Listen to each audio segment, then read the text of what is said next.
Sometimes I grow so tired, but I know I've got one thing I got to do. Ramble on. Another time, the time is now. Sing my song. I'm going around the world and I'll find my girl on my way. How's it going, everybody? This is the first installment of the Rambling Men Sports Podcast. I am your co-host, Shane Price. My other co-host over there is James Connolly. We go way back to WVU. We actually met in the kitchen of the Mountain Layer Chick-fil-A, working there, making all sandwiches, all sorts of chicken nuggets, you name it. A little bit about myself first. Like I said, I'm a WVU alum, so like my favorite team is WVU in just about every college sport. My favorite professional sports teams, are Green Bay, Boston Celtics, Boston Bruins, New York Mets, Cincinnati Reds. I don't really get into soccer much. I don't know about you, James. Not at all. Not at all. So before I turn to James and let him introduce himself, I want to mention how our podcast is really just for fun. We're not really going to make it a big deal. Just going to be weekly. Just really for fun. If it ends up becoming a big deal, then obviously I think we're going to quit I don't have a job, but James, I think you might quit your job and become full-time podcast. The reason why we're on Skype is because we live far away from each other. I'm in Pittsburgh. He's in Baltimore. A little bit about the podcast, though. This is really just going to be a sports and pop culture entertainment podcast. We're really going to avoid politics at all costs, just because I think everyone's sick of talking about it, and people like sports. They want to use sports to get away. I think, that's a good way, why we became friends. I mean, we both grew up in different parts of the country, different cultures, but we were able to bond through sports. So I think that's why we want our message to be about sports. James, you go ahead and take over, man. What's up, everyone? I'm James, also a WVU alum, as Shane explained. So obviously I love WVU sports. Basketball team's doing great right now. Huge Philadelphia sports fan, especially the Eagles. Even though I'm an Eagles fan, I'll try to be as objective as possible, no doubt. Fairly objective guy, so no worries there. Just really want this to be a place where, I can just talk junk with one of my buddies about sports, spark some debates. It's always fun to talk about sports and throw your opinion out there. I'll try my best not to curse. I mean, honestly, I won't probably 99% of the time, but one might slip out every once in a while. So I apologize if any slip out. But I'll let Shane introduce the social medias and whatnot. But please go give those a follow after he throws the information out there. Yeah, just let me find that real quick. I wasn't prepared. Well, we'll have that for the regular show. All right, so Twitter, we are at rambling_sports, and then Instagram is just at Rambling Men Sports Podcast, and then you'll find the YouTube, after we post on Facebook, and then our Facebook page is Rambling Men Sports Podcast. And then what we can do, Shane? Yeah. Shane, what we can do is we can just explain that when we put this video up, we'll put all the name under all of our social medias under I actually underneath. think I did that on the Facebook page, but I can do that for Twitter and Instagram too. Okay, cool. All right. So one thing I want to mention about this week's podcast is it is almost all football, because this is an important football week. We just finished up the college football playoff. NFL playoff starts this week. National championships Monday. So it's going to be a lot of football. I think we do have some basketball and some pop culture entertainment stuff too. All right, so let's get right down to it. James, you take over for the first topic. We're starting today out with the college football playoff. Obviously, the Rose Bowl and the Sugar Bowl were played just a couple of days ago. The first topic is from the Rose Bowl, and it asks, do you think more so that Oklahoma gave away that game, or do you think Georgia won the game? the way I looked at it, I definitely think Oklahoma gave that game away more so than Georgia won it. Not trying to take any credit away from Georgia. Obviously, Georgia played a great game and beat a great team and made a great comeback. So I really want to stress that I'm not trying to take anything away from Georgia, but quite honestly, Oklahoma, Lincoln Riley in particular, really coached very conservatively. And in my opinion, when you say you coach conservatively, I think that means you coach scared. They should have buried them. They were up 17 points, if I'm not mistaken, at halftime. Not at halftime, but before they did that squib kick, this ultra-conservative squib kick, gave Georgia the momentum right before half. When you're the better team, you're clearly the better team, which Oklahoma was. I mean, I think it was obvious from the jump. You really need to put your foot on their throat and really bury them when you have the chance. Back to Lincoln Riley a little bit. I really like Lincoln Riley as a coach. To be honest with you, I think he'll be in the NFL before long. But he really dropped the ball on this one, in my opinion, more so than the players. I mean, they have to run the plays that the coaches call, and honestly, I didn't think Lincoln Riley called a great second half whatsoever. First half, they did whatever they wanted up and down the field, and they just played scared in the second half and really lost the game. And it's really a shame because I do believe that Oklahoma and Alabama would have been a much more entertaining national championship game than Alabama and Georgia is going to end up being. So I got a question for you. I heard you just say it. Did you just say that you think Lincoln Riley is going to end up in the NFL? I do. That's bold. I'm putting that on the Twitter page right now. I do. All right. So I think just about except for the Lincoln Riley statement, I agree with you 100%. Oklahoma really gave that game away. I think more than Georgia won it. But like you said, hats off to Georgia. The one thing I think my biggest takeaway is in the second half, I think Georgia just settled down and they went to what they do best, which is run the ball. That's their identity. They're going to run between the tackles, be physical. And Oklahoma, like I think you said during our rundown the other day, is just more finesse. But they got away from, just what they do offensively. I mean, Baker Mayfield was almost, non-existent in the second half. Definitely in overtime. I don't think he threw a pass in overtime. Am I right? I don't think he completed one. That's for sure. I mean, yeah, he definitely didn't complete one. I don't think he. I mean, you might have counted like one of those sweeps, like a touch pass, like West Virginia used to do with Tavon Austin. You might have counted that, but yeah, for the most part, he was non-existent. And then the play calling in the overtime was just awful. I mean, 2 fly sweeps right after your defense gets a stop, which is what we criticized Oklahoma for all year, was that its defense wasn't good enough to win a national championship. It gets a stop against Georgia in overtime, kicks a field goal, and then the play call on second and third down on the first overtime is 2 fly sweeps to the short side of the field. I mean, I just don't get it. No, I don't either. I couldn't agree more. So I think we both agreed that Oklahoma really dropped the ball on that one, and I really do think it's a shame because, again, I do think Alabama-Oklahoma national championship would have been much more entertaining. Would have been, Johnny Manziel, Texas A&M, Alabama-esque game, I think, and I think we all would have preferred to see that. I agree, and I actually think they would have won. I agree. I do. All right, man. Do you want to take over the Sugar Bowl while I'm doing this? Yeah, absolutely. Second question comes from the Sugar Bowl. Well, it wasn't really even a question, just sort of, our thoughts on the game. Honestly, my take, I wanted you to take this one first, Shane, because I know I was kind of going to play off of your take of Deshaun Watson. This is what Clemson is without Deshaun Watson. So right. I'll let you take that one whenever you get a chance. Yeah, I'm just trying to keep the social media alive right now. I hear you. But yeah, so basically my whole take from that Sugar Bowl, and I'm not trying to smash Clemson's football program, but, they've never really been that type of program to rise up in these, huge games and win until Deshaun Watson got there. So I think, now that he's gone, I really think that's just what Clemson football is now. I'm not saying I can't get back to that. Obviously you recruit anybody, you can recruit anyone, and they can come in and be a stud.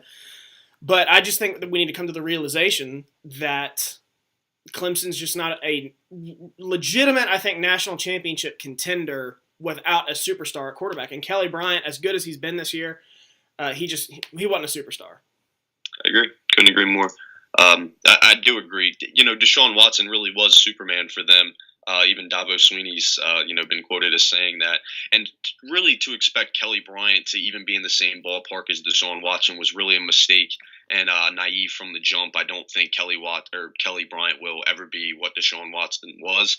Not saying Kelly Bryant can't be a great player. I honestly think he is a great player, obviously, or Clemson wouldn't be in the position that they were in. But Alabama simply had the better quarterback, in my opinion. And honestly, I think Jalen Hurts really does deserve a little bit more credit, than he's given. I wouldn't say he's a Heisman caliber type player. He's really not. But he can make arms with his he can make plays with his arm and legs.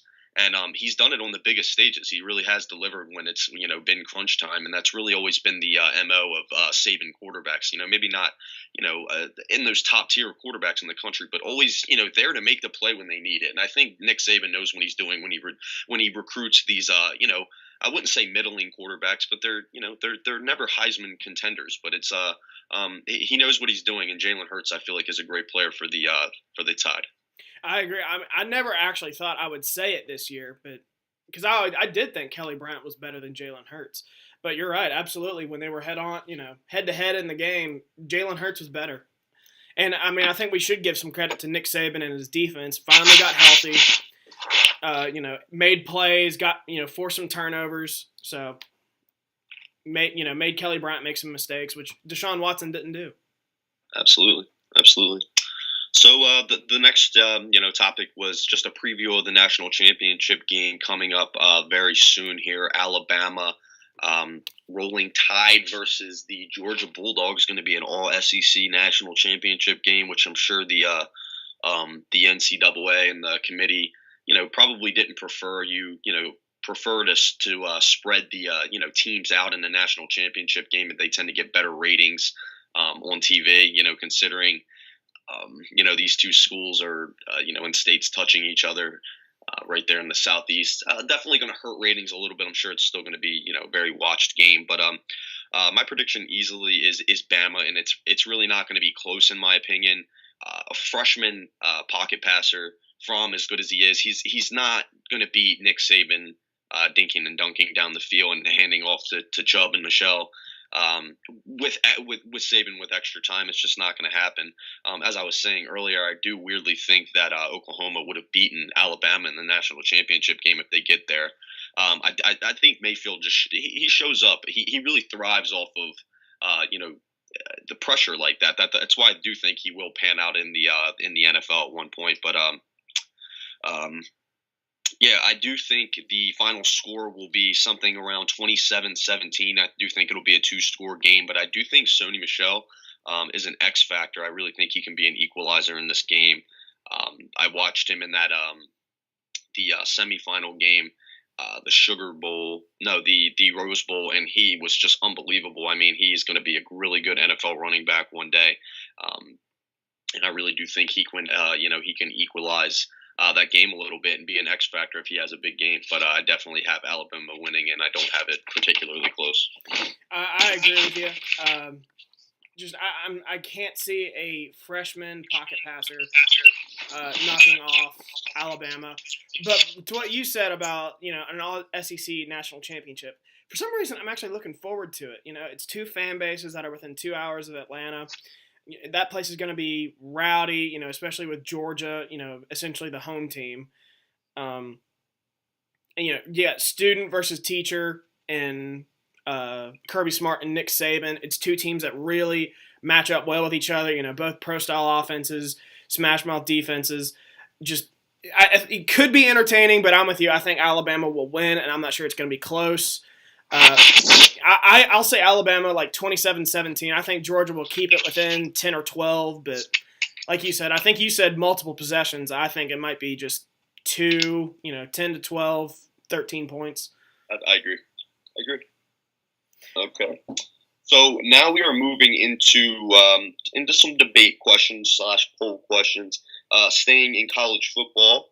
For this question, the question is, Sam Darnold in the Cotton Bowl, do you think he hurt his draft stock at all? Go ahead, Shane. I don't. I didn't watch the game a whole lot. I was at a rehearsal dinner, but I know clearly he didn't have a good game by any means from what I've heard. But I really don't. Everything I've seen, I'm on Twitter a lot, so everything I've seen, I follow a lot of, scouts, analysts, you name it, and everything I've seen and heard from those people is that NFL scouts still love Sam Darnold, and I still think he's going to go number 1 overall to Cleveland unless something huge happens, from now to April. He has a terrible combine, which I don't think he will. I still think he's going to go number 1 overall. Yeah, he was actually outplayed by JT Barrett in this game. I wouldn't read too much into that. Talent level's different, experience level's a little bit different. Sam Darnold's working with an inferior coaching staff, no doubt. Has some good skill position players, but definitely some younger skill position players. So he's not particularly in an offense that's designed to help him thrive. But as for the question, did he hurt his draft stock at all? I do think it's a loaded question, just in the way it's worded. Do I think he hurt his grade? And if that factors into draft stock, in your opinion, I do. I do think he's been hurting his grade almost this entire season. But do I think he hurt his draft positioning? Absolutely not. Like you said, I just do still think he's going to go number 1 overall. He had a typical 27 Sam Darnold game. I watched about 3/4 of that game. Flashes of absolute greatness and flashes of bonehead. Talent's obviously there. Big arm talent, big, strong, fairly athletic, not a super athlete or anything like that, but, can really move around in the pocket. He has a problem locking on receivers, which in the NFL will just get you absolutely picked apart if you try to lock on receivers. Those quarterbacks are too good once you get there. And like I said, that's just a surefire way to throw pick after pick once you get to the NFL. But I do like how he plays well on big stages. I know he didn't have a particularly great game, in this past game, but against Ohio State. But I don't think it was as bad as people are really making it out to be. Fumbles are something that he does have to clean up, though. When he gets into the NFL, he's going to throw interceptions because he pushes the ball down the field. He tries to make plays. You're going to have to live with those interceptions. They really do happen on a learning curve. A lot of great quarterbacks do a lot of interceptions their first year because they're trying to make plays happen. And honestly, I think that's better in the long run than really being a conservative quarterback right off the jump. But like Shane said, I'd still take him number 1 overall over Rosen. I personally think Rosen is probably slightly more NFL ready right now, just with the intelligence and the pinpoint accuracy. But I do think Sam Darnold has a much higher ceiling once they get to the NFL. He's much more thickly built. He's just a stronger, bigger guy. Stronger arm, and he's much more athletic than Rosen. Rosen isn't much of an athlete at all. He's very skinny build. He's actually a lot like a Jared Goff. I'd compare him to Jared Goff. Very accurate, tall, but very slightly built. Actually, maybe even like a Sam Bradford type of player. But like I said, if I had to describe him, I would say Rosen is like a high floor ceiling player. Like, I think he will come in and do decent right off the bat. I think he has a fairly low bust potential skill wise. I don't know about his mental makeup and all that. Leave that up to the scouts. But I think Darnold's a really low floor. Has a potential to be a bust, just going in trying to make too many plays, but he's super high ceiling. Big, strong, big arm quarterbacks that can make all the throws are a hot commodity in the NFL for obvious reasons. And, it's really going to depend on what teams they go to and, how they develop these quarterbacks. But I honestly think they can both be, starters in this league for a long time. I actually agree with you 100%. Rosen is by far, I think, the more polished right now. But I think Darnold has a much, much higher ceiling than Rosen does. Hopefully he can get into a system. I think Hugh Jackson can get him right and straightened out. But I would like to see him succeed because I would like to see Cleveland, relevant for the first time probably ever. Absolutely. Okay, so next question. What are your thoughts on Central Florida claiming the national championship after the 13-0 season? Well, this is one thing I don't know your take on, but I've told you my take, and it's so stupid. I mean, the reason we created the BCS and the college football playoff was to avoid these types of things where more than one team claims a national championship. And yet here Central Florida is claiming a national championship after a perfect season, and I just think it's ridiculous. Like, is it a big deal? Absolutely not. I'm probably bothered by this way more than I should. But I think it's stupid. They play in the freaking American Conference. Their best win was, I don't even know, who they played. I think they beat Memphis twice. Memphis is okay, but they're not national championships. They're not a national champion. I don't get it. We definitely disagree here for two reasons. One, I do think that they are in the upper echelon of teams in college football. I do think that they could have played. I'm not saying they would have beat, a Clemson or an Alabama or a Georgia or an Oklahoma. I think they can absolutely play with them, and I'll get to why in a second. But as for my thoughts on them claiming the national championship after the undefeated season, I absolutely love it. Completely disagree with you there. I'm going to tell you why. They were 0-12 2 seasons ago. I just found that out the other day. Scott Frost has those boys confident when they were a laughing stock of their division, the entire league 2 years ago. How can you not root for this team? How can you not love that they're 13-0 and have all the confidence? They want those big teams. Now. They want those big teams, though, and I love that they want to play those teams. And Scott Frost is going on to Nebraska, and wish him the best. He's a great guy. But I get the competition thing. Okay, they didn't play great competition, but they went undefeated. Okay, and people could sit there and say, okay, yeah, but they can't play with these upper teams. They beat Auburn, who could have easily made the playoff. They won one game at the end of the season, and Auburn's in the playoff. So you're going to tell me that they had no chance against these teams in the playoff? We both know that in football it can happen. They're not, an FCS school. Florida has some players down there. They get good players. I get that it isn't an SEC program. It's not an ACC program. Pac-12, Big 12. It's not a Power 5 program, but that doesn't mean they can't play ball. And I really feel like SEC bias, especially, like they just think nobody outside of the SEC can play ball. Like these kids can play ball. They absolutely can. It doesn't take a bunch of 5-star recruits to win championships. We've seen teams that don't get all those recruits, be in the national championship. A team like Auburn, a team like, Oregon a few years ago, these guys don't get all these 5-star recruits, and they can make it based on scheme, coaching, having a great quarterback, things of that nature, which I do think, obviously Central Florida had a fantastic freaking coach, and I think Nebraska is going to be pretty relevant, coming up soon. I don't necessarily disagree with them not being in the playoff. I'm not necessarily saying they should have been in the playoff. I get the decision. I'm not mad at the committee for not making the decision. I'm just saying that I get it. I understand why they said it. I would have done the exact same thing, so I liked it.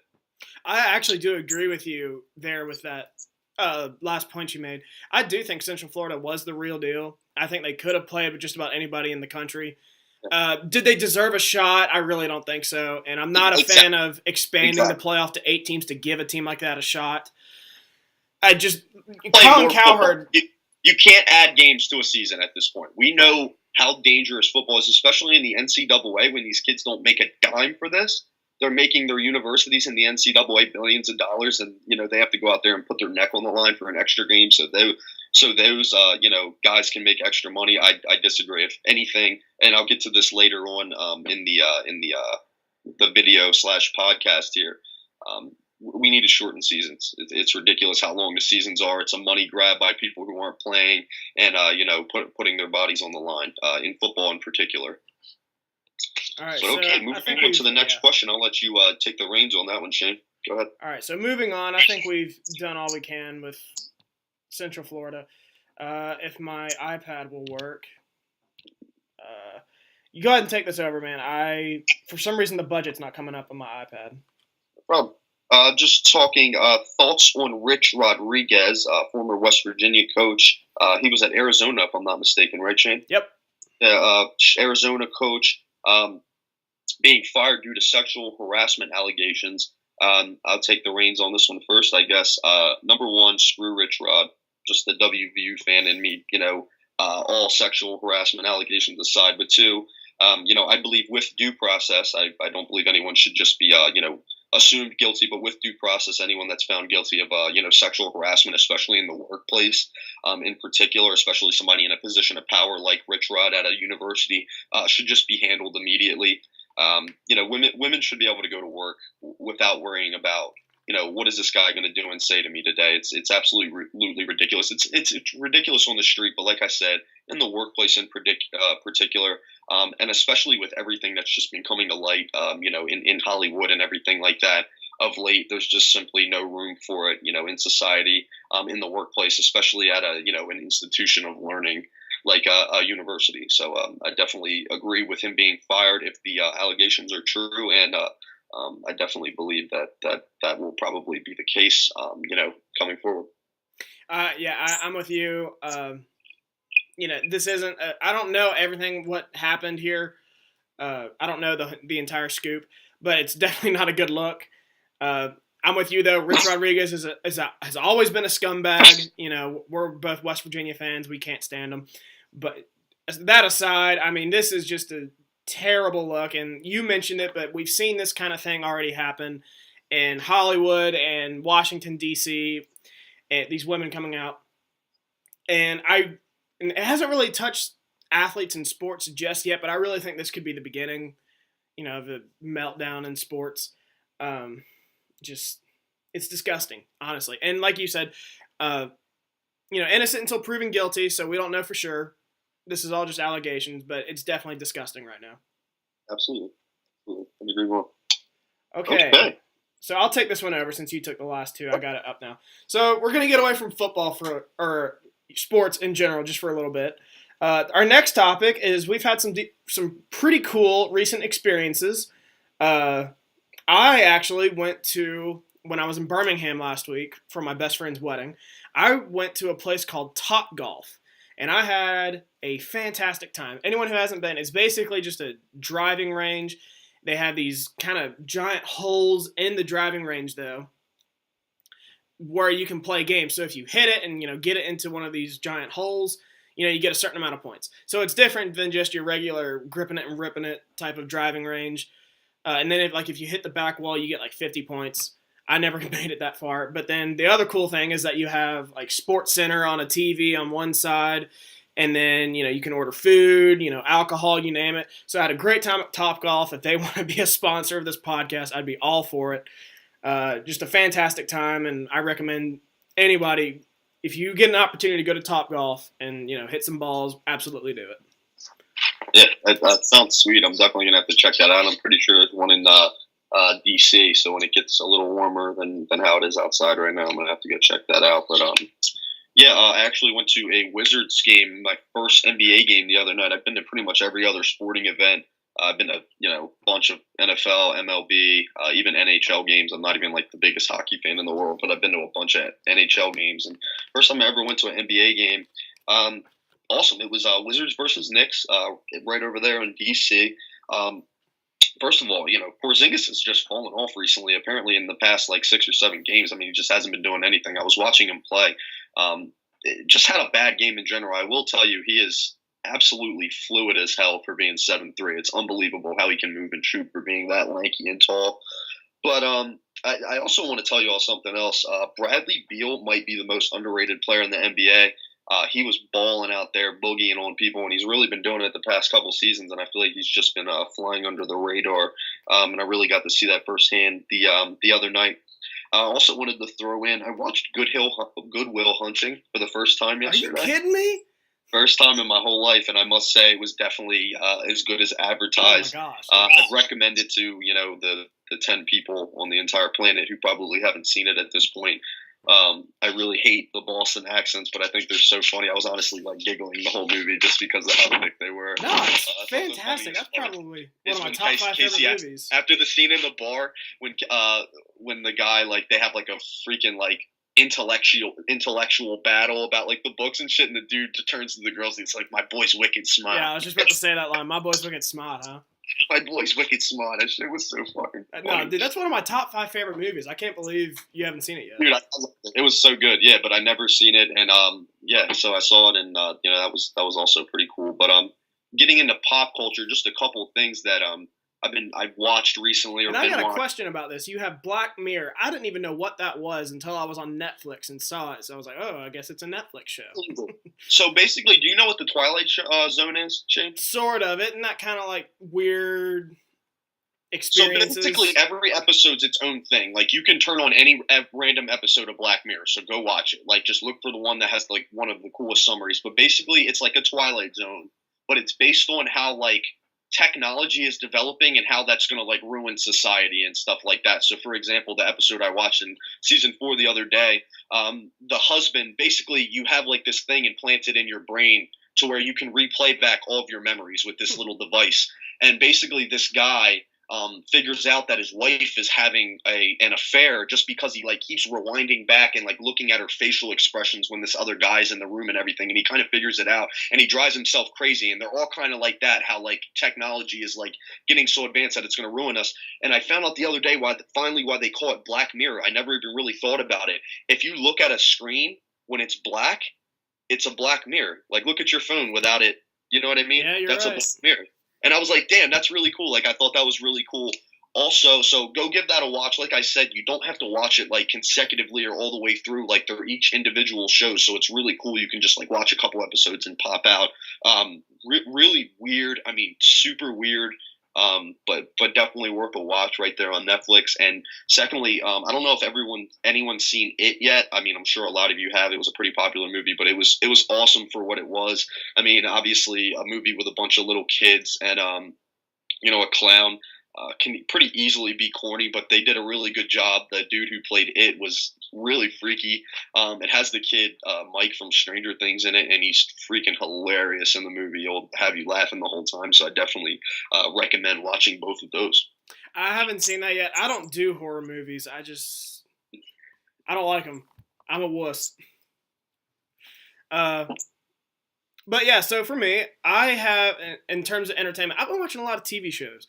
For the first time, I actually just wrapped them up in the last week or so. For the first time ever, I watched Band of Brothers and the Pacific miniseries about World War II, produced and maybe even directed by Steven Spielberg and Tom Hanks. I don't think Spielberg directed. I think he just produced, but I know Hanks directed some episodes. Really good. Band of Brothers was phenomenal. Have you seen that? No, I've heard it was. Oh my gosh, Band of Brothers is amazing. Like, and it has like a 100% on Rotten Tomatoes. I guess literally everyone who watches Band of Brothers loves it. So it was great. I bought the book. It's based on a book, so I bought that. I read the first chapter. It's pretty good. Then I watched The Pacific the last few days. It was really good, not nearly as good as Band of Brothers, but I will say this. I think the dudes who fought in the Pacific in World War II had it so much harder than the ones in Europe. Call that a hot take if you want. A cold hot take, but yeah, like I could definitely see how someone would think that. Are you saying more so because of, like, the weather and things like that, or what you're reading? So the weather was, going by the documentary, the weather was terrible. You know, it rained all the time. There was mud. They didn't have, since they were in the Pacific Islands, they really didn't have a place to take a break. The guys in Europe, every now and then they'd say, well, hey, why don't you go into town, get a hot meal, and then they'd take a break, in Paris and London. The guys in the Pacific didn't have that. And then, they had to fight the jungle and exotic animals, malaria, and then the Japanese were just brutal soldiers. I mean, they were basically the ISIS of the 1940s. They, guerrilla warfare, terrorism, you name it, kamikazes. I mean, they were insane. So I think they had it tougher, but that's off topic a little bit. Then other TV shows I've been into. New Girl, didn't think I would like it. It's actually hilarious.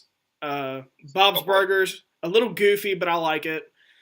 And then last night I started watching The Crown on Netflix. Pretty good if you like history. It's about Queen Elizabeth and her reign. It's right now they've only done 2 seasons, so it's at the beginning of her reign. It's good if you're into that sort of thing. And then as for movies, I saw The Last Jedi. I'm a huge Star Wars fan. I thought it was incredible. I really don't understand the bad reviews for it. One of my friends, what's that?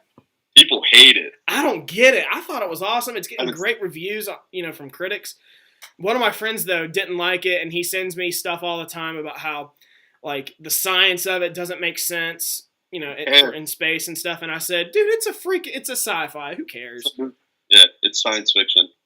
But then, like, he sent me the other day all the inaccuracies of the science in it, and I sent back a GIF of the movie The Other Guys when Mark Wahlberg says, "Don't you dare badmouth Star Wars. That was all accurate." So anyway, that's funny. So moving on, it was a sad day. 2 days ago, HBO announces that Game of Thrones not only won't return until 2019, but it'll also be the 8th and final season. That news neither of these were really that surprising, but it's definitely just a sad realization. I know I'm a huge Game of Thrones fan. I know you're a huge Game of Thrones fan. I think I actually got you into it when we were in college. No, I started watching it right before we met. Did you? Okay, maybe. All right, maybe I'm wrong. I thought I got you into it. But yeah, I'm crushed. I really am. This is by far my favorite TV show. It's, in my opinion, it's the greatest TV show of all time. And I'm not sure what I'm going to do when it's over. Yeah, first of all, I hope it's early 2019. I hope it's like freaking January. I actually think that they said it was April 2019. Oh my goodness. That's more than, that's like so many months from now. I don't even want to think about it. But, yeah, I really want to see, John and Danny's face, when they find out they're like aunt and nephew. I think that's going to be like such a funny, awkward scene. But honestly, the last season, this might be a hot take for some people, was a huge disappointment to me. I thought it was a terrible season. I really don't think it's that hot. It was not a good season. And the reason I was so disappointed is because the season before it, season 6, right? Yeah. Season 6 was phenomenal. The best TV I've ever watched. And I couldn't agree more. It was like season 7 was like a bridge of bullshit from the really good season 5, and hopefully season 6, and hopefully season 8 is amazing. But like, I feel like they left so many things out that they should have done. And honestly, I really hope they blow me away with their new season. I'll leave it at that. I'm sure we'll have some more Game of Thrones discussions at some point on this, on this like show and everything. But yeah, definitely was disappointed with last season. Could have been way better than it was, and really excited for it to come back. But yeah, it's going to be quite a while, and like you said, pretty disappointed about it as well. Here they're doing a lot of Game of Thrones spin-offs, and people think they won't be as good, but I don't see why they won't be. I really do think the writers can make anything good. I really like the show's really dark, so I feel like at any time period they really do it in, it's still going to be a good show. It's just going to be different characters, which is kind of a bummer, but hopefully those are pretty good. But yeah, moving on, every week or, however often we do this, it'll probably be weekly when a lot of stuff's going on, maybe bi-weekly, in the middle of summer when there's not too much going on, things like that. But we're going to do a dumbass/asshole of the week. Sorry for my language, every week. And this one was pretty easy this week. A lot of people know what's going on with this guy. Logan Paul in Japan's suicide forest. Apparently, this guy, Logan Paul, he's like a Vine/YouTube sensation guy, went into Japan's, world famous suicide forest and recorded some guy like killing himself or something. I never got to actually see the video. Apparently they took it down. He issued an apology. Apparently this guy is like a known douche. I actually saw his video he put up from his trip to Japan, and he was just being a complete douchebag, just, running around throwing Pokeballs at people, like, disrespectfully acting like he was speaking, Japanese and things like that. And I just thought it was almost racist, to be honest with you, the way he was talking to these people. I thought it was just really rude and classless. And he just really is just kind of like a, hey, look at me, attention kind of person. And honestly, I really didn't like him, but I don't know much about the video, and honestly, I haven't seen a lot of his videos, but I know, suicide isn't something to joke about, especially when you're not even funny. Like, you can at least, at least make me giggle or something if you're going to be a complete asshole. But personally, I think I hate him a little more for his haircut than anything, but that's just me. But definitely the asshole of the week this week. Yeah, he definitely has a terrible haircut. Yeah, absolutely. But I do think Logan Paul is funny. I've kind of followed him for a while. He has some moments, but I'm with you. I mean, he was just, and I have seen parts of the video. I think Barstool Sports talked about it this week, and they had a clip of the video. It didn't show the person killing himself or herself or whatever. It just showed the body. It was a hanging, so the body was just dangling there, and he was just kind of hanging out next to it. Just incredibly disrespectful. Yeah, it's and kind of weird. I shouldn't say Asians, but the Japanese and Asians are kind of weird about, death in general. You have to honor the dead. So I can see the outrage for it. Completely idiotic, and he has a douchebag moment in him a few times. I actually think his brother's a bigger douchebag, but to your point, just incredibly stupid, and hopefully he wises up. Better hope so, because he's definitely losing a lot of his clout right now. But yeah, this next segment, I'm not even going to get into it. Shane didn't really want to get into it much, but I'm just going to touch on it because I'm really going to talk about it more so in my final thoughts at the end of this show. But basically, the question is, NBA or back-to-backs, are they good for the league? The way I look at it, like I said, keep this really brief, back-to-backs aren't necessary, but in my opinion, that's more on the coach, the head coach, to really allocate the minutes responsibly to, get the best out of his team on back-to-backs. They're doable. I don't think there should be a bunch of them in a season, but how that could be fixed, and as I touched on, a little bit earlier, I have this problem for baseball as well. You got to shorten the season, and I'll get more into that in my final thought. We all know why they're not going to do it. It's a money grab. People who aren't putting their body on the line aren't worried about things like that, worried about the bottom line, which I guess you can't blame them, but it really is bad for the sport. But moving over to the NFL at this point, getting back into some sports here, we got some final power rankings for the regular season, the top 10 here, and as I mentioned in the beginning of the show, I'm an Eagles fan, so I'm sure everyone knows how freaking mad I am about this season. We went 13-3, and my quarterback got hurt. But I digress. My power rankings are as followed. Number 1, I don't think it's a surprise to anyone. I have the New England Patriots. When you have the best quarterback and the best coach, you are the best team. Steelers at number 2. They probably have the best roster in the NFL. Vikings at number 3 probably have the second best roster in the NFL, so I don't think too many people would disagree with my top 3. Have the Saints at number 4. Very strong running game, getting great play out of their offensive line. Got a young shutdown corner in Marshawn Lattimore, and I don't think Drew Brees needs to even be mentioned. Hall of Famer, can still make every throw on the field, can still deliver when you need him to. Rams at number 5. Sean McVay is the coach of the year. I believe Doug Peterson's probably number 2. Sean McVay is the coach of the year. Great team. Jared Goff, not doing too much mentally. I still have a problem with people giving Jared Goff a little bit too much credit. He does look over to Sean McVay before the play. Sean McVay calls the play and makes the read on the defense before Jared Goff snaps the ball for him. And until Jared Goff, he was lost last year. That's all. That's my rebuttal. Jared Goff can do what most of the other quarterbacks in the league are doing, going up, reading the defense of themselves, checking into, making all their reads, making the offensive line checks and everything like that. I'm not going to give them his credit, but the Rams as a team, with the MVP front runner, in my opinion, Todd Gurley, are a tough team to beat. And they honestly, I might have had them at 4, but their kicker, all-pro kicker, got hurt, and I think people aren't talking about that enough. That can bite you in the ass in the postseason. I think everyone's aware of that. Number 6, I got the Panthers. If Cam Newton wasn't so streaky, I'd have him much higher, but bottom line is any game he can beat any team. He can also lose to any team, any game, but they have, in my opinion, one of the best defensive players in the league in Kuechly. Have a great front 7. They're going to be a tough team to beat because they're going to be a tough team to run on, and they can run on you. And Christian McCaffrey's an X factor. All the way down at number 7, I have my poor Eagles. Eagles would honestly, and I wholeheartedly believe this isn't the homer in me, would easily be the number 1 or number 2 team in this power ranking if it wasn't for the Carson Wentz injury. But again, I digress. Honestly, 7 might even be a little high for him. They look absolutely anemic without him in there.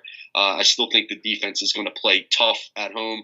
I think if we do end up losing in the first round, it's going to be like a 17-16 type of score. I really don't think anyone's going to score too many points in the cold in Philly on that defense. But like I said, Nick Foles in the cold, it just sounds like a recipe for disaster. So Eagles at 7, I got the Jaguars at 8. People say that the Jaguars have an all-time defense, and don't get me wrong, they have the best defense in the NFL, but that run defense is not all-time, not even close. They got to clean that up for the playoffs because if they play a team that can run, they're going to lose, no doubt. But they definitely have the best tandem of cornerbacks in the league and really good stable rushers, pass rushers. So I got them at 8. I got the Falcons at 9.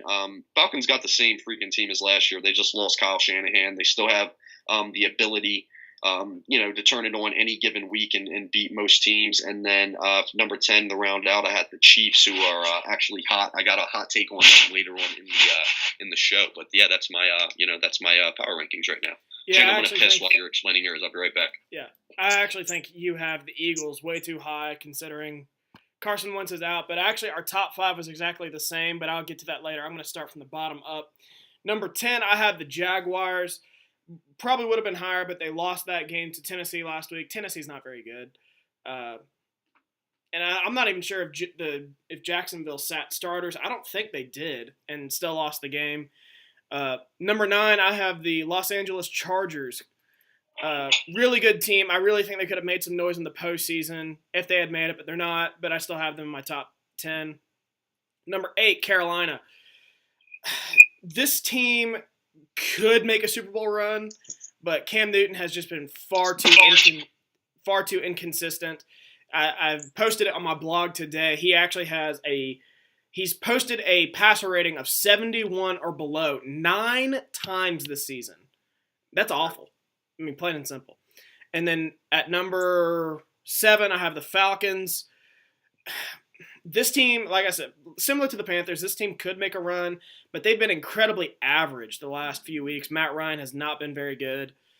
But that defense is playing really well. It's actually, I heard on SportsCenter, I think, today that they have like a top 5 defense since like week, and I think the second half of the regular season. Number 6, I have the Kansas City Chiefs.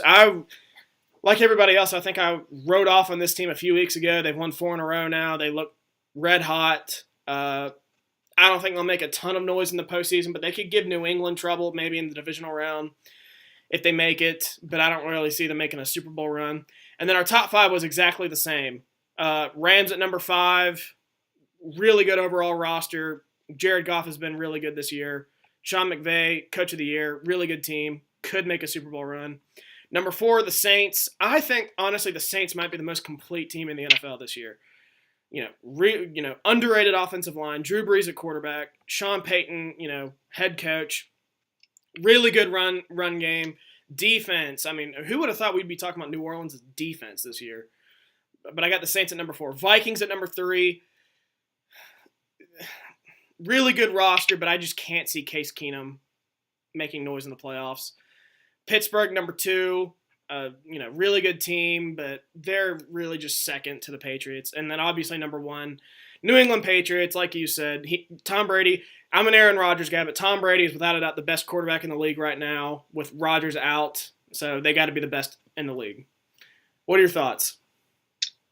I agree. I think you had the Chiefs just a little bit too high, but it really is an opinion, and I definitely think we had the same 10 teams, if I'm not mistaken. I had the Chargers at number 9. I don't think you had them. Okay, Chargers at 9. Okay. Not too many arguments. Yeah. Yo, Shane, I think we got this, dude. You want to just do it? You want to start from the beginning and record this bitch, or do you want to go all the way through? Dude, I've already been recording. Oh, this is real? Yes, this is real. So this is the one we're posting? Yeah. I'm not sure anymore. You just gave it away. Sorry, guys. I didn't know. Okay, whatever. No, that's cool with me. Okay, so sorry, everyone. I thought that this was a little test run here, but I guess not. But moving on to the next question. Just not even a question, just really a topic we wanted to discuss a little bit. The NFL coaching carousel. Happens every single off season. It's really just a revolving door for a lot of these teams. Let's see here. So I really do have a lot to say here, but I'll keep it fairly minimal. But the way I look at the NFL coaching carousel, I really look at it from a perspective is you don't really know what you have till it's gone. I feel like a lot of these teams fire their coach with no real backup plan, with no one better to put there. I mean, you got to understand the grass is not always greener on the other side. You only make a hire if you know it's a better hire, and I don't really get it. The Matt Stafford contract is really perfect for this. I remember when Matt Stafford got his huge contract, everyone was like, how can you pay Matt Stafford that much, blah, blah, blah.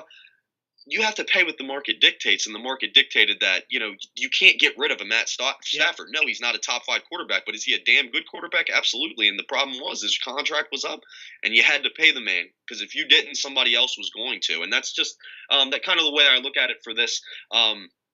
This coaching thing is yeah, you might not want to keep your guy because he might not be the best, but do you have somebody better?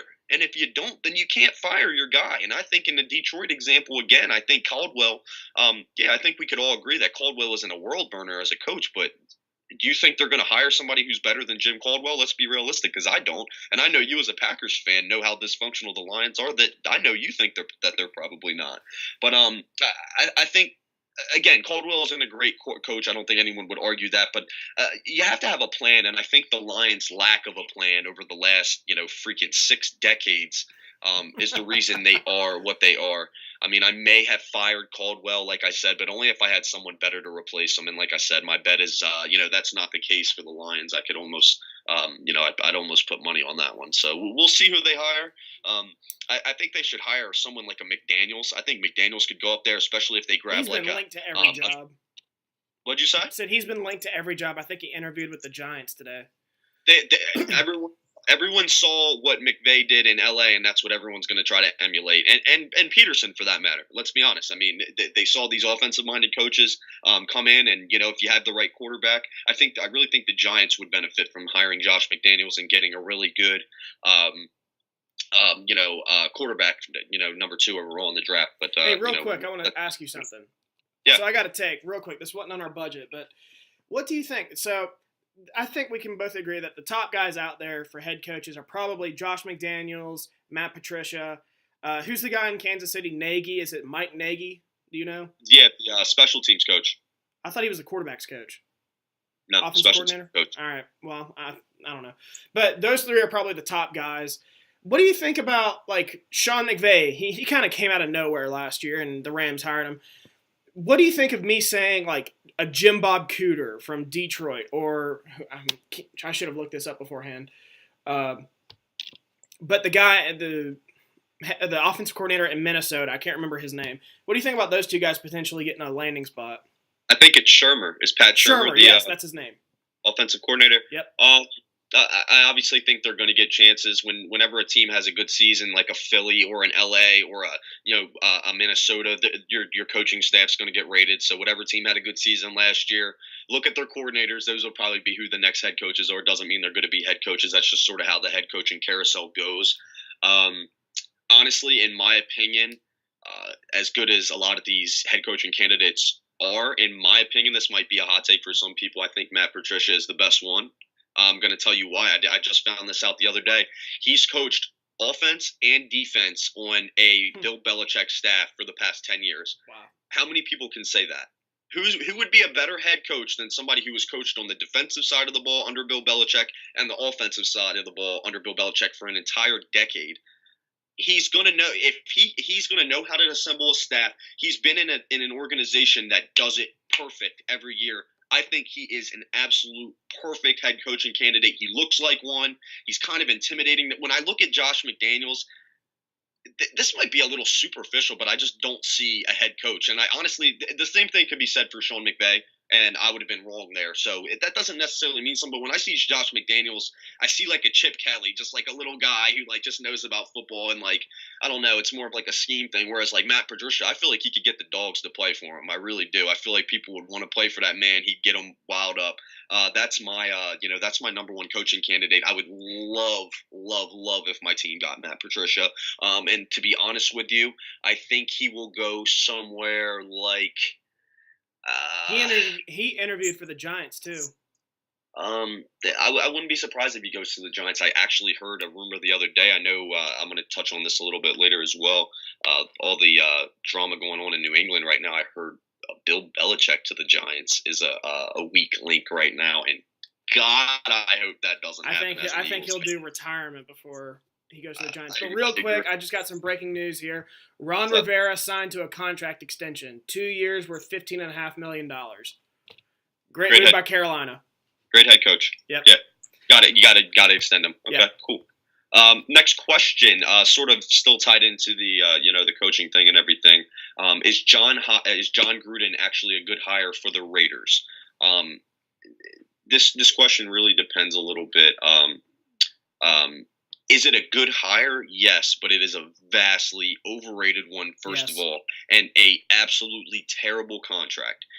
Is John Gruden a good head coach? The answer is yes. I don't think too many people would disagree with that. He might be a top 5 coach in the NFL. Maybe. Nobody knows. He hasn't coached in over a decade, but he might be a top 5 coach in the NFL. But 10 years, $100 million contract is one of the most asinine things I've ever heard in my entire life.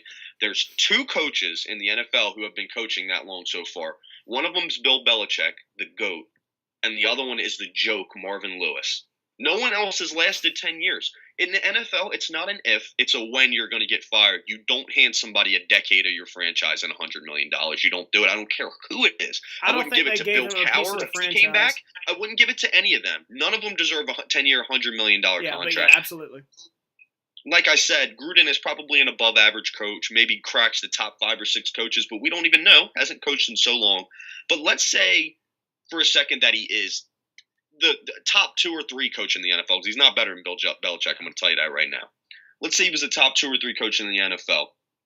Is he really deserve to make $10 million a year and have a decade handed to him on a silver platter? One Super Bowl. The answer is no. And honestly, if you cut that deal in half, I'd probably still say it wasn't a good deal, but I would do it. 5 years, $50 million would be doable, especially with the old Raiders John Gruden tie. I get it. But, yeah, absolutely. Good hire. Good for the Raiders. I do think it'll make them a better team in the long run. I do think John Gruden's a better head coach than Jack Del Rio. But, yeah, good hire, terrible contract, and overrated hire in my opinion. John Gruden, I don't think he's a better coach than Belichick, Pete Carroll, Sean Payton, and a few others in the NFL, and they're all making less money than him. And the fact that Bill Belichick is making less money than anybody is, pretty freaking laughable. So, yeah, good hire, bad contract. Yeah, I couldn't agree more. I like John Gruden. He's a great TV personality, but I think I told you, $100 million over 10 years. This dude has won 1 Super Bowl. And apart from that 1 Super Bowl, I think I can't remember the exact record I sent you, but his coaching record overall was like 91-80-1. Take away that 1 Super Bowl, and it's much less than that. I think with his playoff career, it's his head coaching record is something like 186, which is it's fine. Not bad. It's all right. Not bad. 14 games above 500. But I will give him a little bit of slack. I mean, what good quarterbacks did he have in Tampa? I don't think he had any good quarterbacks in Tampa. And still, he won it with Brad. Exactly. He did have a great defense. Once that defense, though, got aged and everybody went away, to other contracts, they did regress, and he didn't have a quarterback. So I'm giving him a little bit of slack. I think it's an interesting hire. I'm looking forward to see how he can improve Derek Carr and the Oakland's offense. But man, that deal's way too ridiculous and an overrated hire in my opinion. Yeah, people forget that he won in Tampa Bay with Tony the roster Tony Dungy put together. Now that doesn't make him a bad coach, but is he not that great of a personnel guy? We don't know, but just let it be known that he didn't assemble that team and that he won a Super Bowl with. He really didn't. Yep. Next question. I'll keep this really simple because honestly, I don't think a single person on planet Earth would disagree with us. Did the Bengals make a mistake keeping Marvin Lewis? The simple answer is yes. It's not really an opinion question. Almost seems like the Bengals don't really care at this point. It's been beaten to death, but this is obviously why the Bengals are what they are. So, I actually disagree with you a little bit. Was it a mistake keeping him? I'll say yes, just because I think it was a time for a change in Cincinnati. I mean, it's been over a decade of mediocrity to being a decent, playoff team. I actually do think Marvin Lewis is a decent coach. I really just think Cincinnati is just a terrible organization, completely dysfunctional, and he's won games there. I think he's decent, but it was time for a change in Cincinnati, and they didn't do it. Signed him to an extension. It feels like they're the only team in the NFL that would keep their head coach, instead of getting like a, up-and-coming guy. It makes no sense, and they have talent on that roster. Joe Mixon and AJ Green are both great freaking players. Gio Bernard's a great player. They have a great tight end. They need to get it together over there. It's absolutely ridiculous. They've been a laughing stock since Tyler Eifert can't stay healthy. I don't get it. Anyway, yeah, there's a lot more on NFL coaches coming up. Giants interested in a lot of people. Matt Patricia, Josh McDaniels. I already really touched on them. Won't get too deep back into that. Shane wants to. I also know Jim Schwartz, head coach of not head coach, defensive coordinator of the Philadelphia Eagles, also interviewed with the Giants. Okay. And I would prefer him to go there over those other two guys. Jim Schwartz has shown that he can't put the whole team together. He's a hell of a coordinator. Some guys just are coordinators, and that's the bottom line. Very disciplined. Absolutely. But one thing that did stick out to me, and I will touch on that for a second. Like I said, I won't get too far back into the Matt Patricia, Josh McDaniels things, but apparently the Bears reached out to Jeff Fisher. I saw Adam Schefter report that. That's why I sent it to you. Can you imagine? Hold on. Before we even get to Jeff Fisher, let's just talk about the fact that they have a rookie quarterback who in my opinion, has some potential. Can you imagine going from John Fox to Jeff Fisher for your quarterback? It's basically the same thing. It's a defensive-minded coach that wants to lean on the run game and have a strong defense. You get the exact same thing. What are you doing? Exactly. It's been shown how you win. Look what the freaking Eagles and the freaking Rams figured it out. When you get a talented young player, that's the quarterback. You make him as good as he can be, and they're not doing that. And I swear, if they hire Jeff Fisher as head coach, I will laugh at them. They will be. I will too. I'm a Packers fan. I will laugh in their face.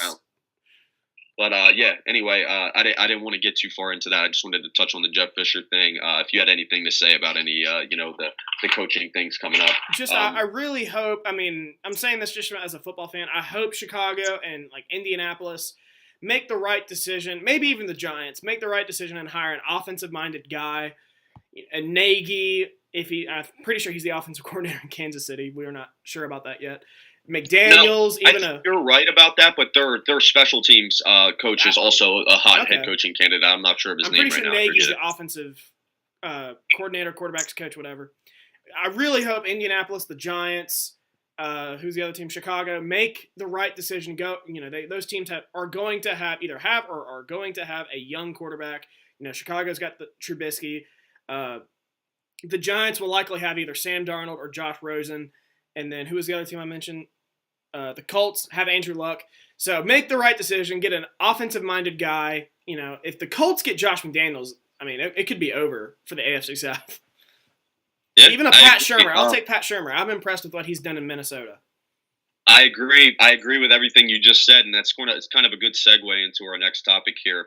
We're getting into a mock draft, top 10 mock draft. Wanted to keep it short. Didn't want to go all the way into 20 players or anything like that. Speaking, Shane just said that if the Colts get Josh McDaniels, it'll be over. And especially in my mock draft, I have the Colts at number 3 taking Saquon Barkley to really help Andrew Luck out. And let me tell you something. If the Colts have Saquon Barkley and Andrew Luck with Josh McDaniels calling plays, the South is in trouble. Yeah. And that's pretty much all I have to say about that. So for the mock draft here, the top 10 mock draft, there's a difference. I have a mock draft based on what I think the teams are going to do, not what I think they should do. Right. But I first want to say what I think Cleveland should do, not what I actually have in my mock draft. I think that they should take Saquon Barkley, number 1 overall, because I honestly believe he's a game changer. He's the best player in the draft. The running back thing is overstated at this point. I think it's been proven that if you have a top 2 or 3 caliber running back, you're going to have a pretty damn good team. I think they should draft him, and their next pick at number 4, I think they should take Josh Allen. And, a lot of people would laugh at that. He had really bad stats this year. I would guarantee you Darnold or Rosen will also be available at number 4. Absolutely. So that's – and I think they should take a quarterback. I would say Josh Allen personally, and I'll get into that a little bit later, but that's what I think they should do. But that's not what they're going to do. It's the freaking Browns. They're going to make the wrong decision, whatever. Here's how this draft is going to go right here. Number 1 overall, the Browns are going to pick Darnold. He has the best upside. He has that size and strength and athleticism to play in Cleveland. He is a Southern California guy, but he's, he's not, built like a Cody Kessler or a Mark Sanchez or anything. He's a bigger, stronger guy than that. Number 2, I got the Giants taking Josh Rosen, who I think is a perfect fit there. I just think he, personality fit there, everything like that. I think he'll do well with, throwing nice, short, concise, accurate passes to Odell Beckham and letting Odell Beckham do his thing. I think it's a good pick. Colts, again, are going to take Barkley. Andrew Luck's never had a weapon in his whole career. People say T.Y. Hilton's a weapon.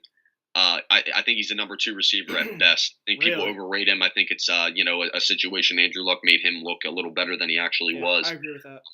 Then number 4, I have the Browns taking Fitzpatrick, cornerback from Alabama. I think he's the best cornerback in the draft. Can't go wrong there. They definitely need one after Joe Hayden left and everything. I think this is 5. The Broncos, I have them taking Josh Allen. I think Elway we have can the really exact same top 5 right now. That's funny. I think Elway can groom, and we didn't coordinate this. This is just in our own time. But Elway can really groom his franchise quarterback. 6'6", 240-pound athlete with a cannon. I know he's not really refined right now, but if Elway can, get a staff together that I don't think Vance Joseph's the answer, that can, really get him where he needs to be. I think the Broncos can be a really scary team over there. Have the Jets taking Baker Mayfield. I really just think it's a Jets move. I think I like Mayfield. I think he can be a starter in this league. I don't think he's going to be as good as Russell Wilson or anything like that. But I think him going to New York. I actually agree. I think he's a much better prospect than like a Johnny. People want to compare him to Johnny Manziel. I think he's a million times a better prospect than Manziel. Not at all. But I do think Mayfield can be a starter in the league, but I don't expect him to do anything with that roster down there in New York, at least for a couple years, sadly. The Bucs, I have taking Bradley Chubb. Probably the best pass rusher on the board. I would be surprised if he fell this far, honestly. Somebody, might take him a little higher than that. Bears, I have them getting Calvin Ridley. They got to get Mitchell Trubisky some freaking, playmakers on the outside. They have to. When they get Meredith, Kevin White, and get Calvin Ridley in the slot, I think that's a pretty formidable, Kevin White can stay healthy. Receiving core there. Then I have the 49ers taking Quentin Nelson, probably the second best overall player in the draft, best offensive lineman, sure up that line for Jimmy Gucci Garoppolo over there. And number 10, I have the Raiders taking Derwin James, probably the best athlete in the draft class, and I think he'd be such a sick pairing with Carl Joseph. I think people would be afraid, and they only had 2 interceptions this whole year or something like that, some astronomical number. I think they got their first interception of the season against the Cowboys week 12 or something. It was absolutely ridiculous. So Derwin James, I think, is a good athlete, rangy center fielder back there. So that's my 10 there. All right, so ours is a little bit different. The top 5 is the exact same thing. Cleveland, I think it's a no-brainer. You got to go with Sam Darnold. You got to have a quarterback. New York Giants, number 2, I have taken Josh Rosen. I think he'd be a great fit in New York. He's got that personality where he can handle a big market. I don't get that with Sam Darnold. Indianapolis, I have them taking Saquon Barkley. Like you said, Andrew Luck has never had a really good weapon at running back. Frank Gore is a Hall of Famer, but he is well past his prime. Cleveland at number 4, again, I do have them taking Minkah Fitzpatrick. At this point, I think he's just the best player on the board. Yeah. If Saquon Barkley was there, hands down, I think Cleveland would take Saquon Barkley. But I have them taking Fitzpatrick. Whatever he plays, Matt Miller at Bleacher Report says he's a safety, but I think he can play any position in the secondary. Number 5, the Denver Broncos, I have taking Josh Allen. They need a quarterback. Allen is going to take a little bit of time, but I think that's okay because Denver has at least two guys who can step in for a little bit, and we know what they are in Brock Osweiler and Trevor Siemian, and wait until Allen can – I know they're terrible, I agree, but they can at least step in and perform, and we know what they are, and Allen can just take a step back for a little bit. The Jets at number 6, I actually have taken Connor Williams, the offensive tackle from Texas. I just can't see I can't see 4 quarterbacks going in the top 10. Definitely not Baker Mayfield. I think I had him going actually at number 15 to Arizona. But I have them taking Connor Williams. What's that? Sorry to interrupt you, Shane. I also think the Jets are a very good candidate to trade back. Yes.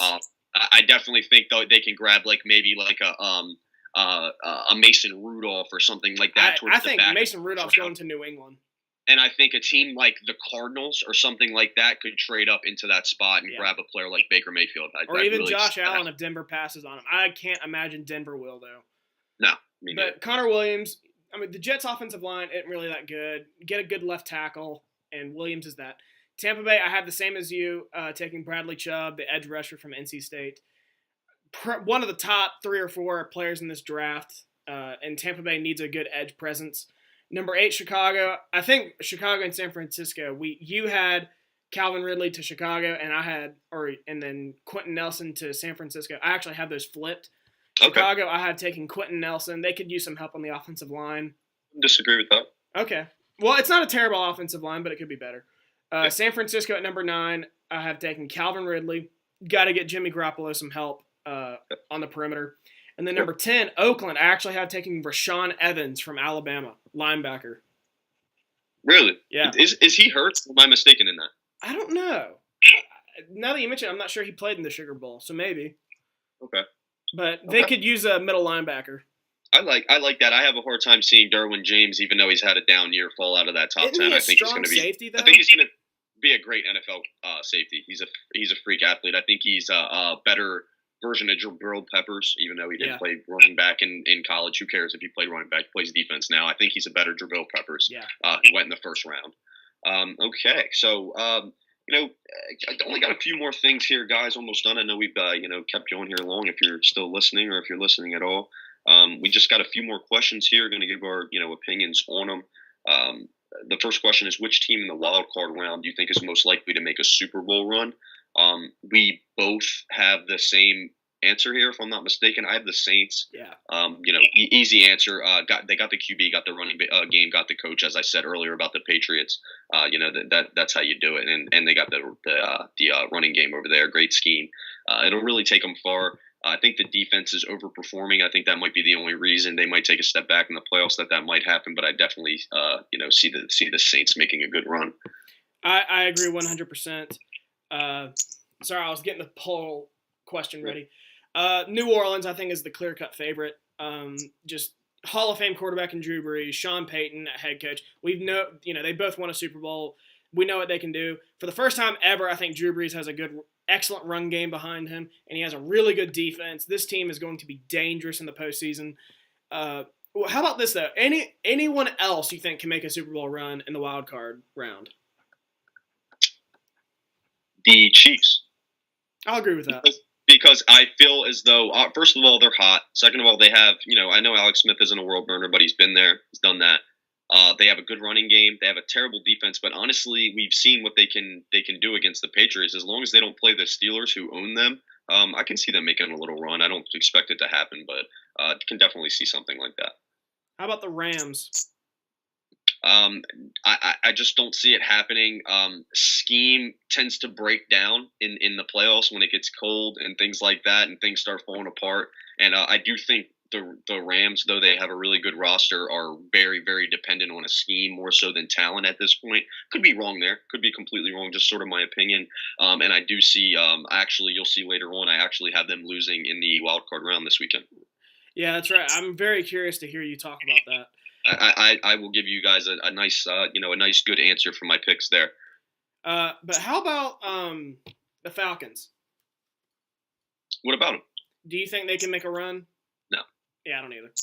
No, it's not in their mental makeup right now. They're mentally checked out, even though they're in the playoffs. You can just see in the way they play. Like I said, the roster's the same as last year. Yeah, they lost their offensive coordinator, but you don't go from a Super Bowl squad to mediocre because of an offensive coordinator. They've been incredibly average. That's a team I've mentioned in my blog. That's a team that everyone's hyping up. Oh, they can make a run. You never know when that offense is going to break out. And I'm like, this offense has been average all year. And the defense, I think, is a lot better than people think. But the offense has been average. Matt Ryan has been below average. I just don't see a run happening. Yeah, I don't either. Okay, so next question is, which team, I think everyone in the world, again, would probably agree with us on this. It's probably the educated decision or guess to make. Which team with a first-round bye do you think most likely is to be one and done? Again, this is Philly, sadly. All jokes aside, I told you I'll try to be as objective as possible on this podcast. I truly believe we would have been NFC favorites, no doubt, with home field advantage with Carson Wentz. Carson Wentz has only lost 2 games at home in his entire career, and both of them were without Lane Johnson. He wins at home. I mean, look it up. Honestly, it's a stat that I can't believe isn't talked about more. I remember early in Russell Wilson's career when they were winning every game in Seattle, it was all anyone ever talked about. And Carson Wentz wins at home straight up. But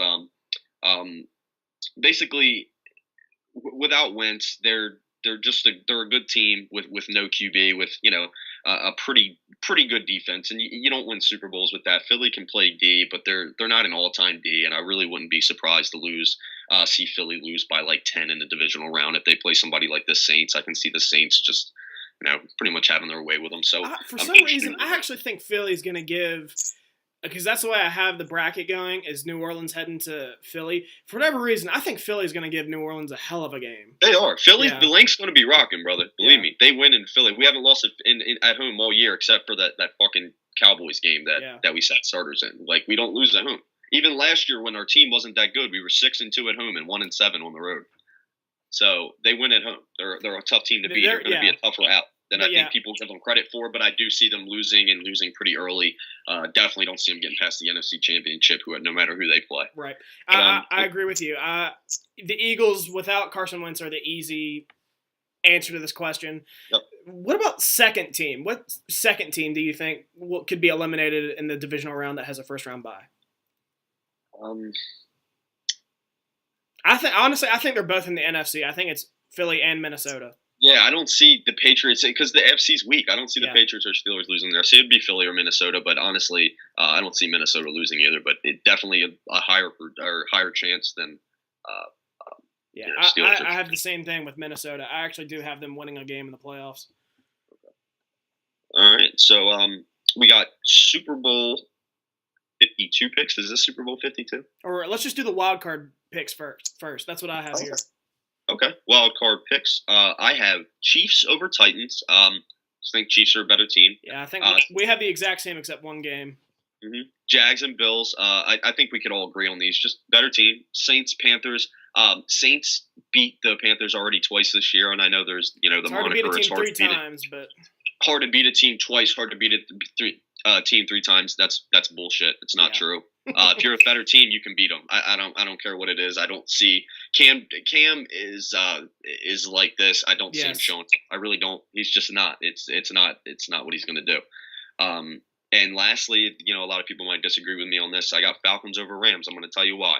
Yes, I'm very looking forward to this. I'll tell you why. Reasoning. The Falcons, as I said earlier in the show, they're not that good, but they can beat any team on a given week. They beat the fully healthy Green Bay Packers this year. Mm-hmm. They beat the Seahawks at home. I mean, on a given day, they can come out they have the firepower to put it together.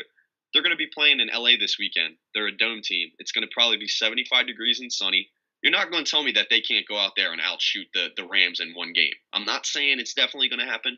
I see them going out there, them with the experience and everything like that. I do see them going to LA, and I see them winning the game 27 to 26. I just don't. So my picks are the exact same as you. Chiefs over the Titans. The favorites. Yeah, the favorites. I was boring this week. Chiefs over the Titans. Chiefs are the much better team. They got the better head coach. They ought to take care of business. Jaguars over the Bills. If LaShawn McCoy's not playing, Buffalo's in trouble. And, even if he plays, I think Buffalo, I just don't think they have enough firepower offensively to score on Jacksonville. New Orleans over Carolina. We've said it, before. Just New Orleans is just really good. Any other year, they'd probably have a first-round bye. But the NFC is just stacked this year. Yep. Hall of Fame quarterback. Cam Newton's way too inconsistent. I got to go with the Saints. And then I have the Rams over the Falcons. I hear what you're saying about the Falcons, but I just can't put my trust in Matt Ryan right now. He, in his last 5 starts, he has a completion percentage below 60%. I think he's averaging just about 7 yards per attempt. He's got 4 touchdowns and 4 interceptions and a passer rating, I think, of 78. And that is just not good enough. He could turn it on. You never know. He might wake up. This Falcons offense might wake up. I just don't see it happening. It hasn't happened at all this year. The only reason I also could see it happening is because, I feel as though the Falcons didn't do that well this season because of their psyche. Would you agree with that? At least a lot of it. Perhaps, You yeah. feel as though them imploding in the Super Bowl, you don't think that had a lot to do with them just like being a little down on themselves. I think Maybe it a has little at bit. least a decent amount to do with it. I And just think it's, people that's have their number now. Not number, yeah, but they got a that, target and, on their back. and Shanahan leaving could also be a Yeah. reason, but I do think that has something to do with that. I Shanahan don't think loss people would was argue. huge. And I feel as though that sort of goes away when you get into the playoffs. You sort of look at it as, all right, everyone's 0-0 again. Let's, we win 4 games here and we're champions again. I can see it happening. Like I said, I don't feel, ridiculously confident on it. I probably wouldn't put any money on it. But I definitely do have the Falcons winning this week, and I really do. It's going to be really close. But I do think it'll be close. The Rams sat their starters last week I think they might come out a little sluggish. So I do think Atlanta will keep it close. Yeah, I agree. Okay. So Super Bowl picks. A lot of I'm people looking forward to hearing your explanation. Yeah, a lot of people might disagree with me here. First of all, I have the Steelers. I honestly, truly believe that the Steelers have a better roster than the Patriots. I don't think anyone could argue that. I got a quick question. Do you think the Steelers are beating the Patriots in New England, or is Kansas City beating New England, and then the Steelers have home field advantage in the AFC Championship? Steelers are going to beat the Patriots in Foxborough, and I might come back and bite my words for that. I'm a Tom Brady fanboy, but I'm shocked. I really am. I'm going to tell you right now. I do not know, because I know Bill Belichick's thing. Usually, a lot of teams, they have one world burner, and Bill Belichick's thing is, I'm going to take your world burner away, and you're going to have to beat me another way. The Steelers have 2. And you're not stopping Bell and Brown. You're going to have to stop one of them. And I'm telling you right now, if they stop one of them, the other one has a big game. I don't see them winning. If Mike Tomlin has a freaking brain cell in his head, he'll double Gronkowski, and they would have won the first freaking game. Yeah. And if Todd Haley, enough of the zone coverages. In my opinion, one of the worst offensive coordinators in the league. But if Todd Haley didn't tell Ben Roethlisberger, no, don't clock it, run a play, without everyone knowing, with a running clock with 8 seconds left, they probably would have still won that game, because I think they could have scored on the Patriots from the 1-yard line. So I do. I think the Steelers are going to come back. They got the roster to do it. I do believe in Ben Roethlisberger. And I have the Saints. So I have a Steelers-Saints Super Bowl. When it comes down to it, I think it's ultimately going to be the Saints and the Vikings in the NFC Championship. And when it comes down to it, I know the Vikings probably have a better roster, but they don't have a better quarterback. And I think Case Keenum's had a great season, but he's just not going to outduel Drew Brees, in my opinion. It's just not going to happen. And I think the Saints are going to get to the Super Bowl, and I have them actually losing to the Steelers. And these are subject to change. Obviously, I'm going to make picks as the playoffs go on and everything. But right now, I think I have Steelers Saints. I feel as though if the Steelers had a better coaching staff, they would have won that first game, no problem, because they were the better team on the field. If you watch the game, it was clear to most people. But Bill Belichick did his thing there at the end, and Mike Tomlin did his thing there at the end that he usually does, and it's make a bonehead decision. I think Tomlin's a little bit of an overrated coach, in my opinion. I think he's very similar to Doug Peterson in the way that he's like a rah-rah coach. People like to play for him, but I just don't think he's that great from an X's and O's standpoint, to be honest with you. He makes some bonehead clock management decisions, just does some things that he just, an NFL head coach should learn by that time. I mean, he's a pretty long tenured head coach at this time, still making stupid mistakes. In particular, that first game when they played the Patriots, when they were reviewing the Jesse James, catch, non-catch, or whatever, how were you not just assuming as a coach, okay, let's say it's going to get overturned and let's come up with a perfect play? Nobody did that. It was like they were completely unorganized when they came out and said it wasn't a catch. It was like they had no idea what they were going to do. You think Bill Belichick wouldn't have had 3 plays in his pocket that they were going to run to tell Tom Brady to run up at the line? No doubt, and that's where coaching comes into it. And I think if the only reason the Steelers won't make the Super Bowl, it'll be because of Mike Tomlin. See, that reason is why I can't pick Pittsburgh. I think New England is 100% in Pittsburgh's head. I can't. Mike Tomlin has won, a Super Bowl. Big Ben's won 2 Super Bowls, but they didn't have to play New England either time, during that playoff run. So I just can't see that happening. So my Super Bowl pick, we do have the same NFC representative. I have New Orleans and New England in the Super Bowl. And I want to take New Orleans just because I think New England's defense, while it hasn't given up a lot of points, it has given up a lot of yards. And I think with 2 weeks to prepare, Sean Payton would figure out a way to score points on that defense. But you're also giving Bill Belichick 2 weeks to prepare. And without a doubt, I think he would exploit another team's weakness on offense more than Sean Payton would. So I got New England winning the Super Bowl. I hate picking favorites. I think you know this. I really do hate picking favorites. I like to pick an upset or two. I actually picked the Steelers to win the Super Bowl in the preseason. I just don't see it happening. I'm going with New England. It just feels like a no-brainer. Yeah, I don't think many people would argue with you on the AFC side. No. Okay, so these are just some quick hot takes. Not going to delve into them too deep or anything like that. Just sort of wanted to touch on some things that I've noticed, over the past few weeks. First of all, the Chiefs are back. I think a lot of people counted the Chiefs out on that, skid. I know I did. They looked absolutely terrible, but they've won 4 games in a row. They have experience. They have a great, great head coach. I know that. Andy Reid was in Philly for years, and the man can coach. Yeah. And they have a running game. And when you have those things, they're scary. So the Chiefs are back.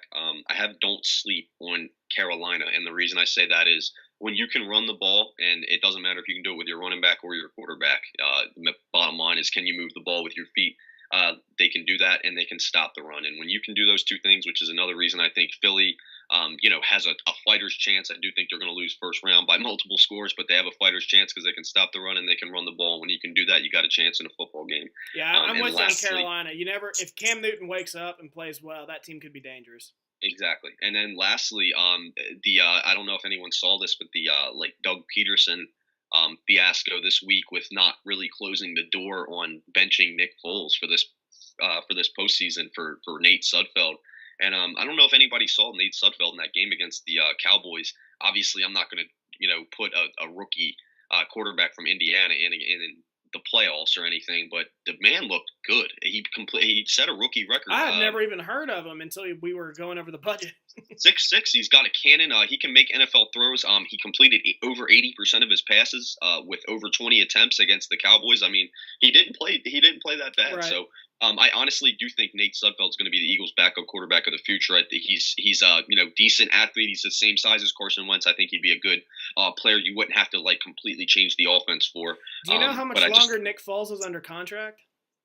I think he's under contract through next year. I could definitely see him out then. We'll see. We might have to save some cap room.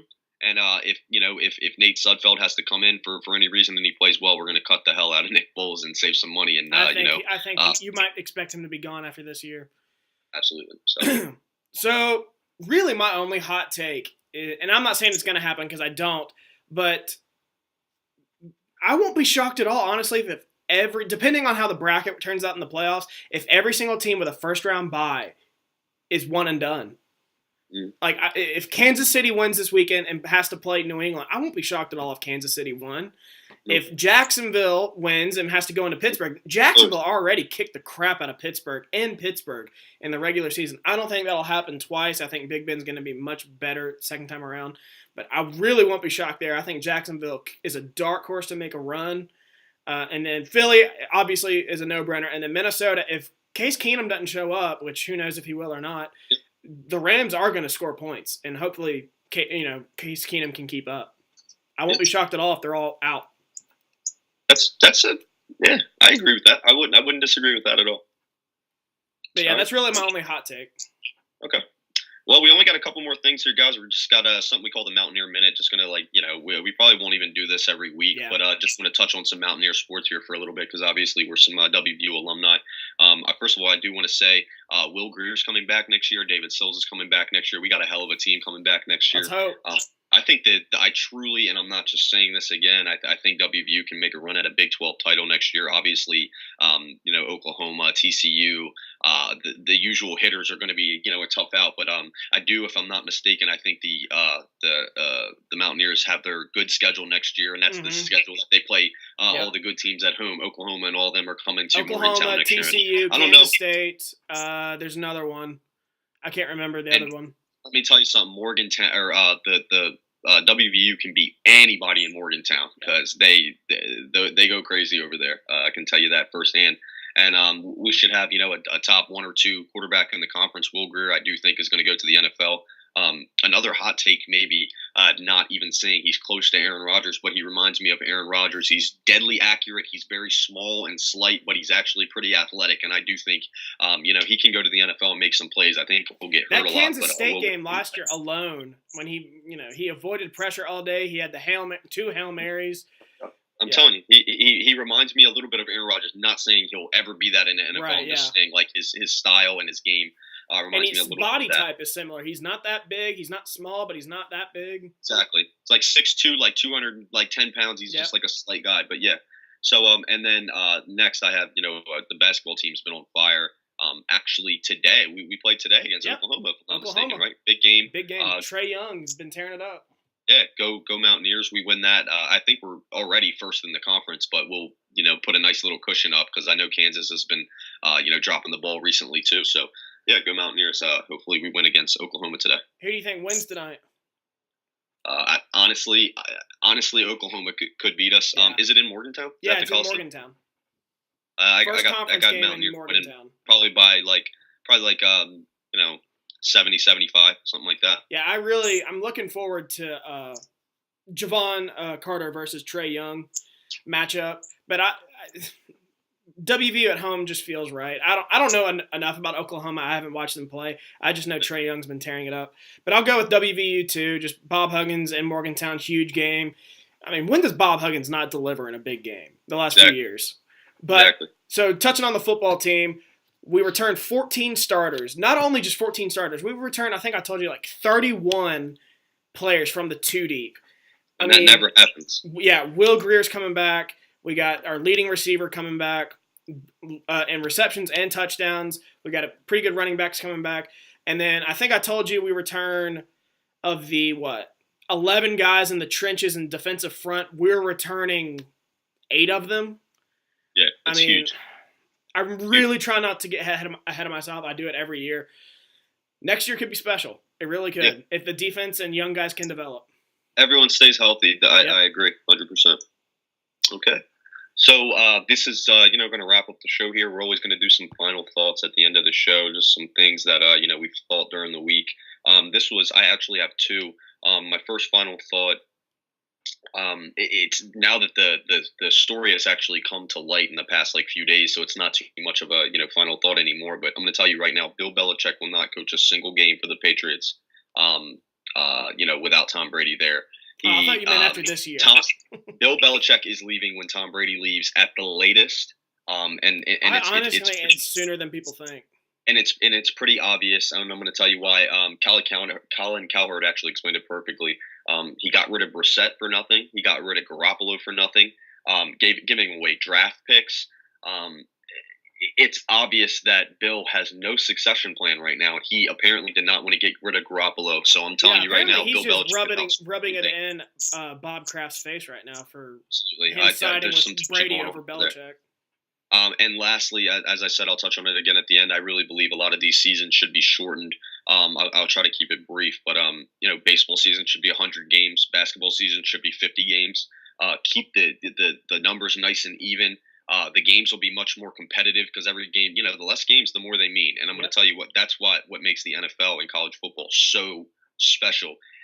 The scarcity of the event, the fact that they only play once a week makes football an event. It's not just a sporting event. And I noticed this the other night when I went to the NBA game. Probably 40-50% of the people in the arena were wearing jerseys or shirts. Everyone else was just in regular clothes. You would never see that at a football game. Nope. People get up at 7 o'clock in the morning to start, chugging alcohol for 12 o'clock kickoffs and stuff. And people don't do that for basketball games or baseball games.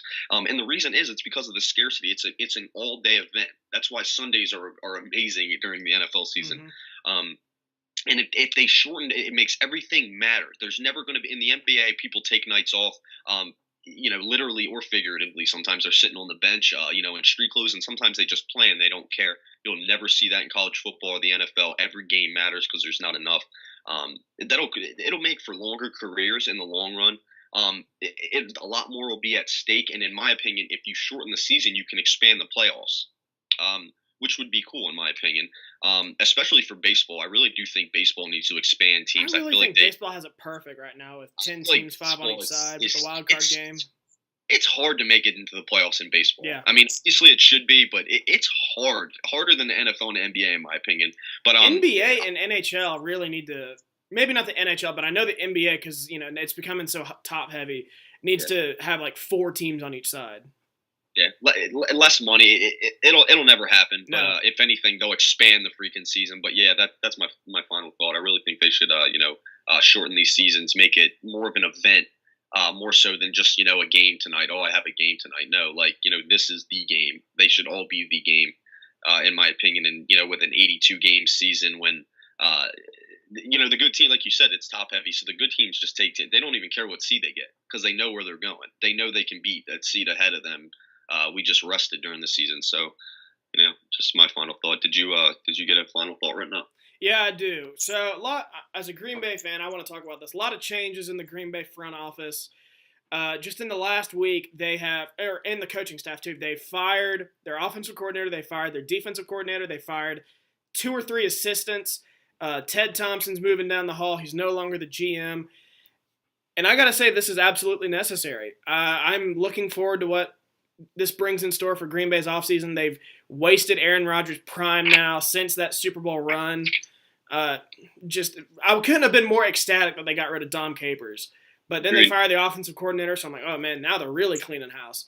So, but while all this is going on, they've also done some check marks, I would say, of what they needed to do this offseason. Davante Adams. Re-signing Davante Adams, re-signing Corey Linsley. They extended Mike McCarthy for 1 more year to 2019. So they're making great moves. I'm really, really looking forward to what Green Bay can do. They're out of the playoffs. They got a top 15 pick. This is the year. They're going to have a lot of draft picks. They're going to get some compensatory picks. I think they're getting one of those is supposed to be a 3rd-round pick. This is the year Green Bay could have a impact draft and get back to being, one of the perennial teams in the NFC and the NFL for that matter. Agreed. I think the Green Bay Packers will be back with full force next year, no doubt. As long as Aaron Rodgers is healthy, they will. Agreed. All right, guys. This is it for our first podcast. Hope you guys enjoyed it. Be sure, like I said, to follow all of our social media accounts. I know, James, actually, you haven't followed the social media accounts on Twitter or Instagram, even though I've tagged you and stuff. I don't have a Twitter. I know you don't. You do have a Twitter. You just don't get on it. I deleted my app. I haven't been on Twitter in a long time. But you haven't followed it on Instagram yet. All right, I got you. But be sure to like our Facebook page. Go follow us on Twitter and Facebook. Any inquiries, if you want to be on the show, we do have a Gmail account, which is posted on every single social media account. I think this was a decent first show. I don't know about you, James. Yeah, it's pretty long. I like the long. topics we talked about. It's cool. Obviously, we're going to get a little bit better every week.